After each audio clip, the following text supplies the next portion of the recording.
नहमदुहु व नुसल्ली अला रसूलिहिल करीम अम्मा बाद अस्सलामु अलैकुम व रहमतुल्लाहि व बरकातुहू। खुलासातुल कुरान रकू ब रकू। आज फिर मैं आपको दो सूरतों का खुलासा बयान करूँगी।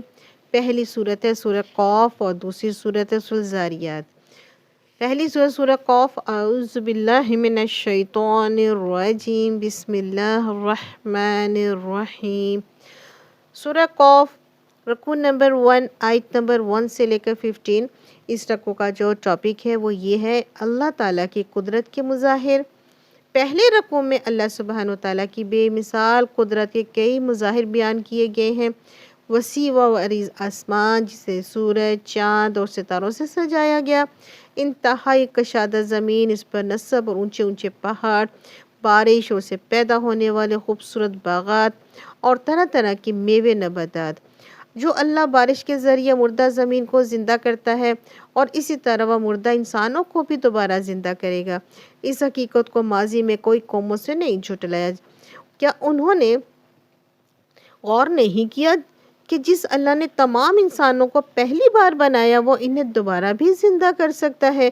अफसोस हर दौर में झुटलाने वाले शक को शबात का शिकार हैं, फिर हलाका से दो चार हुए। रकू नंबर 2 आयत नंबर 16 से लेकर 29। इस रकू का जो टॉपिक है वो ये है अल्लाह की सिफ़त इल्म का बयान। दूसरे रकू में अल्लाह सुब्हान व तआला की सिफ़त इल्म का बयान है। अल्लाह ने इंसान को बनाया, वो इंसान के नफ्स में पैदा होने वाले हर वसवसे को जानता है। मज़ीद ये कि उसने मुकर्रर करदे फरिश्ते, इंसान का हर अमल और ज़ुबान से निकलने वाला हर लफ्ज़ लिखा है। हर इंसान इन फरिश्तों के साथ मैदान हशर में लाया जाएगा। हर इंसान के साथ लगा हुआ शैतान भी उसके सामने ज़ाहिर हो जाएगा। अल्लाह सुब्हान व तआला फरिश्तों को हुक्म देगा कि ऐसे तमाम इंसानों और जिन्नात को जहन्नम में डाल दो जो हक़ के दुश्मन और हद से गुजर जाने वाले थे। शैतान कहेगा कि मैंने तो इंसान के सरकश नहीं किया बल्कि ख़ुद वो गुमराह हुआ है। अल्लाह सुब्हान व तआला जवाब देंगे कि मैंने तुम्हें जराइम की सज़ा से पहले ही आगाह कर दिया था, मेरा दस्तूर बदलता है नहीं। अब गुमराह करने और गुमराह होने वाले तमाम जिन्नात व इंसान दर्दनाक अजाब से दो चार होंगे। रकू नंबर 3 आयत नंबर 30 से लेकर 45। इस रकू का जो टॉपिक है वो ये है कि हक़ की मार्फत हासिल करने के दो ज़रिए। तीसरे रकू में बयान किया गया कि इंसान और जिन्नात की अक्सर जहन्नम का नवाला बनेगी, लेकिन फिर भी उसका पेट नहीं भरेगा। इसके अलावा जन्नत सजाई जाएगी उनके लिए जो बुराइयों से बचते हैं और गुनाहों की माफ़ी के लिए अल्लाह की तरफ रजू होते हैं। जन्नत में उनकी हर ख्वाहिश पूरी होगी। अल्लाह सुब्हान व तआला मज़ीद नेमतें भी अता फरमाएगा। अल्लाह सुब्हान व तआला ने हक़ नाजिल कर दिया है, लेकिन मार्फत हक़ से दो तरह के लोग फैज़याब होंगे। एक वो जिनके दिल गुनाहों और तासुबात और तकब्बर की आलूदगियों से पाक होंगे।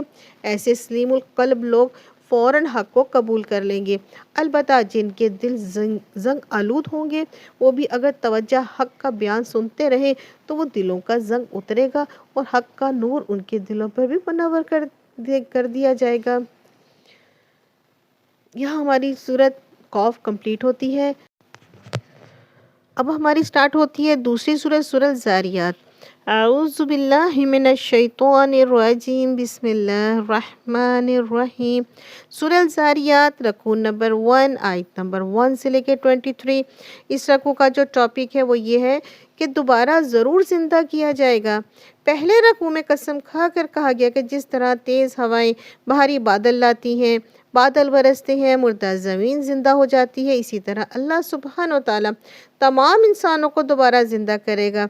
ऐसे बदबख्तों को आग में भूना जाएगा जो मरने के बाद दोबारा ज़िंदा होने का इनकार करते हैं।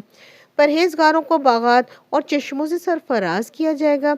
ये वो लोग हैं जो रात को कम सोते हैं, सहर के वक्त अल्लाह से बख्शिश मांगते हैं, मोहताजों की मुस्तकिल मदद करते रहते हैं। गौर करो कि ज़मीन का बारिश के ज़रिए बार बार ज़िंदा होना, ज़मीन पर मौजूद नेमतों का ख़त्म होने के बाद बार बार पैदा होना, इस बात की दलील है कि अल्लाह सुब्हान व तआला इंसानों को भी दोबारा ज़िंदा कर सकता है। हमारे अपने वजूद में ज़मीर का नेकी पर सरूर देना और बुराई पर खलिश पैदा करना इस बात पर शाहिद है कि अमाल का नतीजा निकल कर रहेगा। جس آسمان سے بارش برستی ہے، پھر بار بار انسان کا رزق پیدا ہوتا ہے، اسی آسمان سے اچانک قیامت کا فیصلہ بھی آ جائے گا۔ یہ اللہ سبحانہ و تعالیٰ ہمیں اس کا یقین عطا فرمائے، آمین۔ رکوع نمبر 2 آیت نمبر 24 سے لے کر 46۔ اس رکوع کا جو ٹاپک ہے وہ یہ ہے کہ مجرموں کے جرائم اور ان پر عذاب۔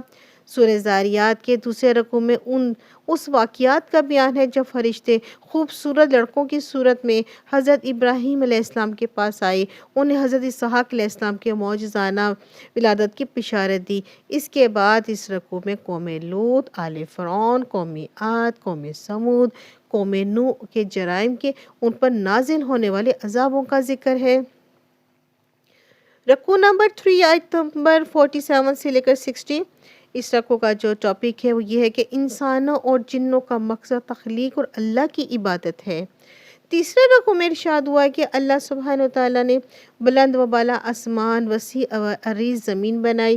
اللہ کائنات کو مزید وسعت دے رہا ہے۔ اس نے ہر شے کو جوڑوں کی صورت میں پیدا کیا ہے۔ جس طرح زمین آسمان کا جوڑا ہے، اسی طرح آخرت کی زندگی دنیا کی زندگی کا جوڑا ہے۔ آخرت کی زندگی میں سرخرو ہونے کے لیے ضروری ہے کہ ہم دنیا کی زندگی اپنا مقصد زندگی پورا کریں۔ انسانوں اور جنوں کا مقصد تخلیق ہے، اللہ کی عبادت یعنی زندگی کے ہر گوشے میں ذوق و شوق سے اللہ کی اطاعت کریں۔ اگر ہم نے ایسا نہ کیا تو آخرت میں رسوائی کا سامنا کرنا پڑے گا۔ یہاں ہماری دونوں صورتیں کمپلیٹ ہوتی ہیں۔ ملیں گے نئی صورت کے ساتھ، جب تک کے لیے اللہ حافظ۔